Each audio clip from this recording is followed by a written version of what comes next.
E aí, gente, tudo bem? Meu nome é Guto e eu estou muito grato de você me permitir compartilhar esse conteúdo com você em forma de podcast. Esse é o segundo episódio da nossa temporada Manual da Meditação e nesse episódio nós ficamos de falar para vocês, revelar a conclusão que a gente chegou no episódio passado. No episódio passado, nós chegamos à conclusão de que a meditação é uma habilidade como qualquer outra a ser desenvolvida, um desenho, uma dança, enfim, vai envolver treino, vai envolver método, vai envolver estratégia para adicionar isso na sua rotina da forma que é melhor para você, mais sustentável para você. E hoje nós vamos falar de algumas técnicas. A Dani acabou ficando de mandar pra gente um pouquinho a sua palavra sobre como são essas técnicas e como a meditação é usada nesse treinamento dentro do Tantra. Então, Dani, eu sou uma pessoa que ouviu falar pouquíssimo sobre o Tantra, eu sei coisas super, assim, bem superficiais mesmo sobre isso. E me diga aí, abre o jogo, como que acontece isso dentro do Tantra? O que acontece? A meditação, ela é dividida em três estágios, denominados samyama. Para você alcançar a meta da meditação, né, que é moksha, a hiperconsciência, a liberação que a gente fala, nós precisamos primeiro de treino, que é o chamado dharana. Dharana é aquele momento em que você foca. Você começa a treinar a sua mente. É o estado de observação. Então, você vai pegar um objeto, você vai pegar um mantra, você vai pegar um yantra, que são todas ferramentas tântricas, porque tanto o mantra quanto o yantra, eles vieram do tantra, dos tantras, né? Dos textos tântricos. E você vai ficar ali observando, né? E entrar nesse estado através da observação. Mas você não está meditando, você pensa que está meditando, mas não, ainda não está meditando. Porque se vier qualquer estímulo exterior, e você se identificar ainda com o estímulo exterior, você não está meditando. Você está trabalhando para isso. Você está no primeiro estágio, dharana. Tá, mas por exemplo, você diz estímulo exterior, é, Barulho, o que qualquer. é fora do meu corpo. É isso. Isso, Exterior é a isso. minha Se pele. você ainda estiver se identificando com qualquer barulho ou até a imagem, você ainda está ali na imagem. Se você ainda está focando na imagem e dando importância a ela, ainda não é meditação, é dharana. Quando você se dissolver nessa imagem e se perceber como a própria imagem, como o próprio som, aquilo que você pegou como objeto, aí é dhyana, que é a meditação.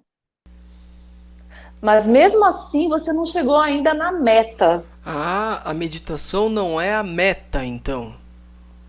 Não, Ah, é samadhi. E quando você chegar em samadhi, ainda tem estágios de samadhi com consciência e sem consciência, que a gente chama nirbidya samadhi e sabidya samadhi.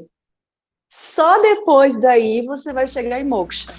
então é uma peregrinação mesmo. Então é um longo caminho que aí você chega em aulas de meditação guiada. Eu costumo muito brincar com isso, né, Amanda? A meditação guiada, eu falo assim, eu vou pegar hoje uma aula de meditação guiada. Eu vou contar uma história que um dos meus mestres contava, né? E depois a Ananda Mai ainda foca muito nisso. Depois, se você quiser, eu leio um trechinho sobre isso. Que é assim, sabe aquelas imagenzinhas de um burrico na charrete? E o burrico tá lá, o coitadinho, né, com aquela coisa que tampa a visão dele. E você está sentado na charrete e você também está com os olhos fechados, e aquele burrico está te levando. Isso é meditação guiada.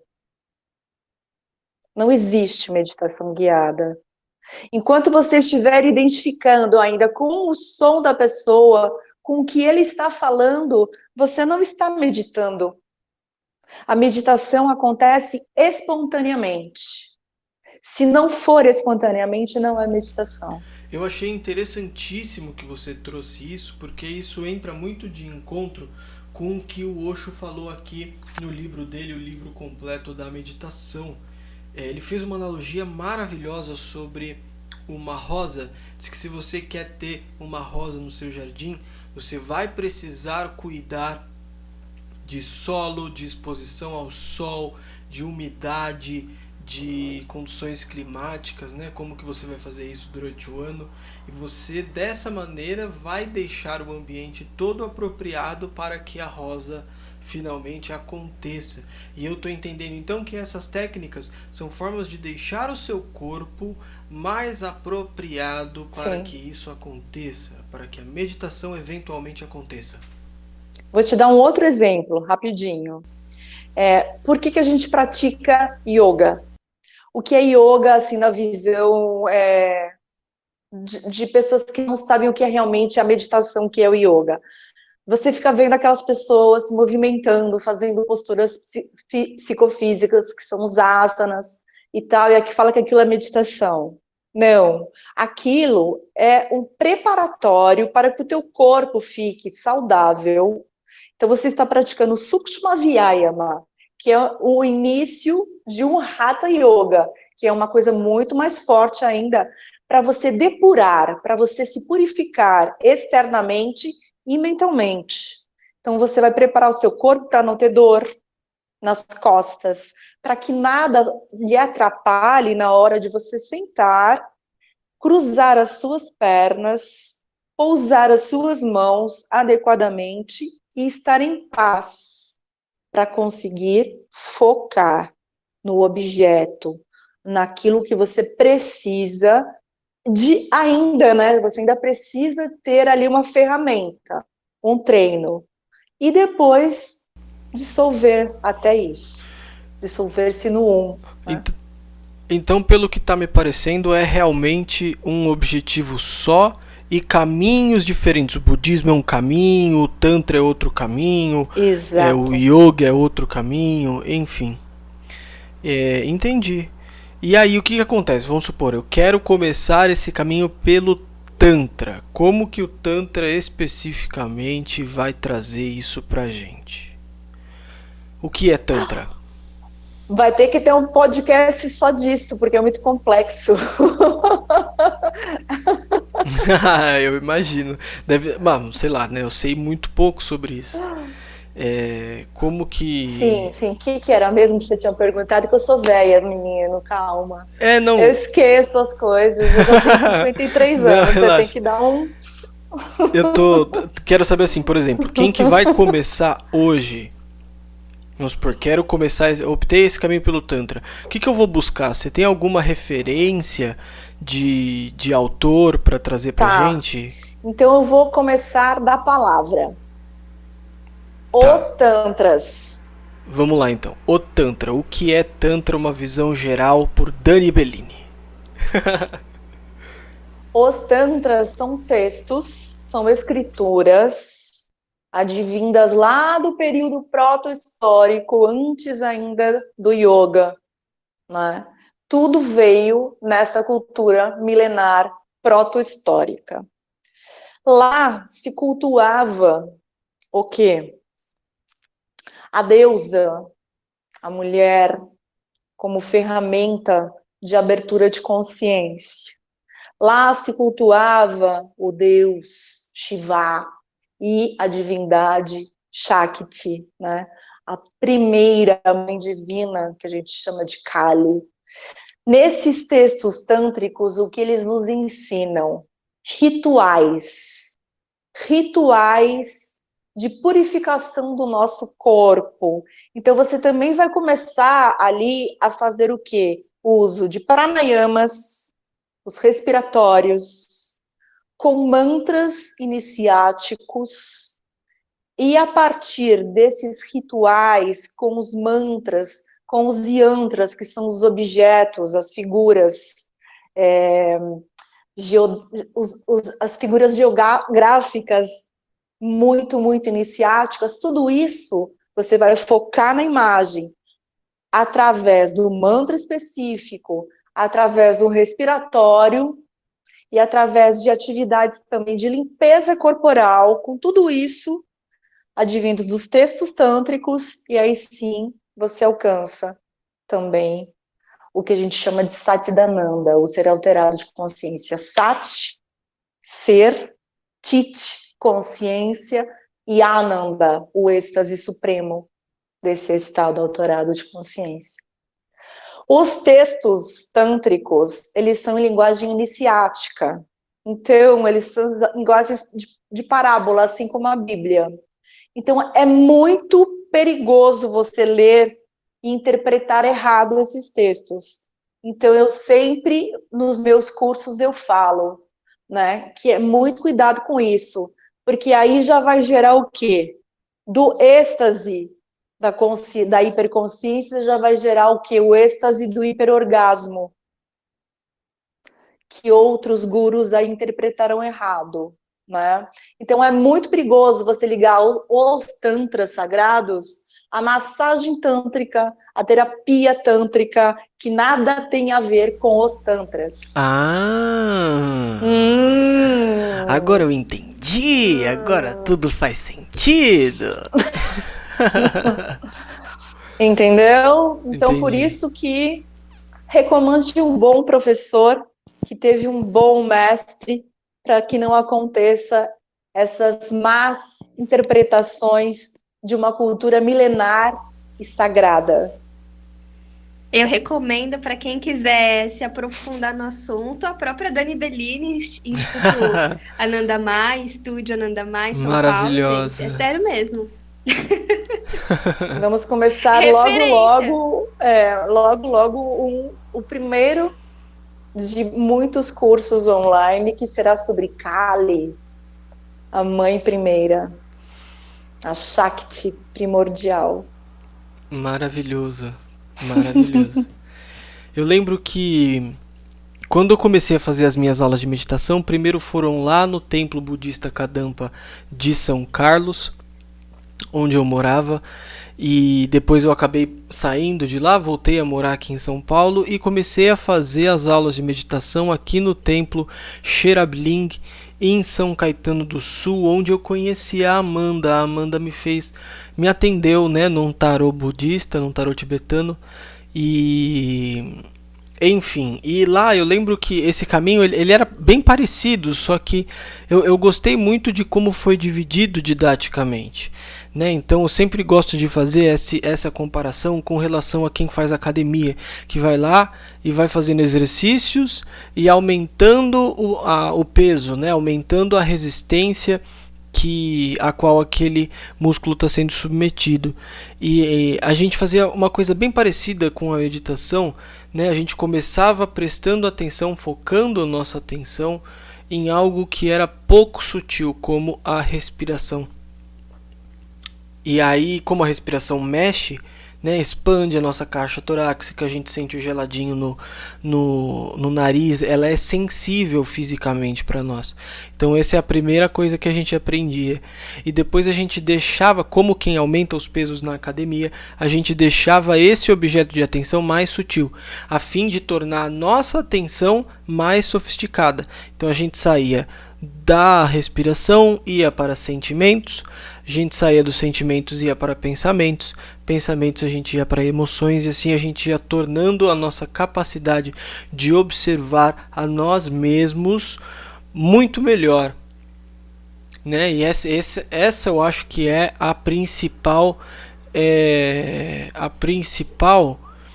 ponto, né, da meditação, porque quanto mais você se conhece, melhor você lida com você mesmo.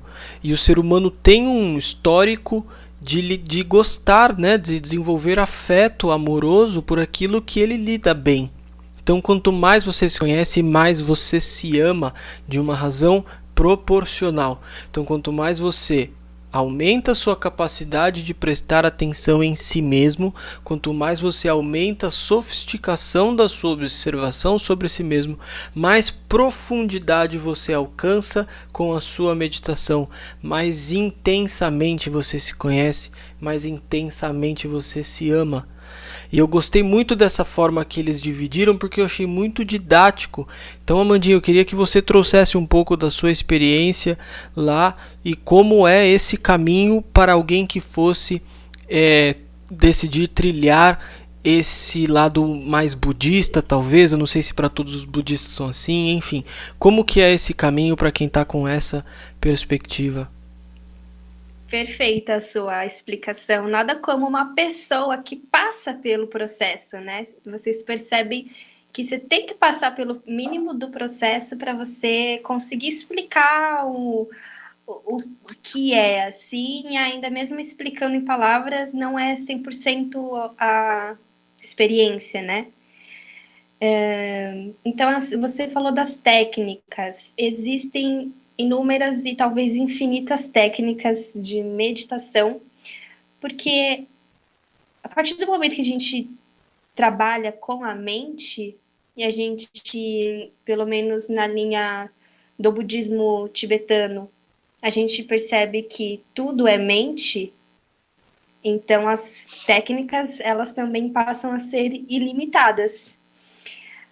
Mas aí existe realmente todo esse processo, como a Dani mencionou, de etapas, né? Não é assim,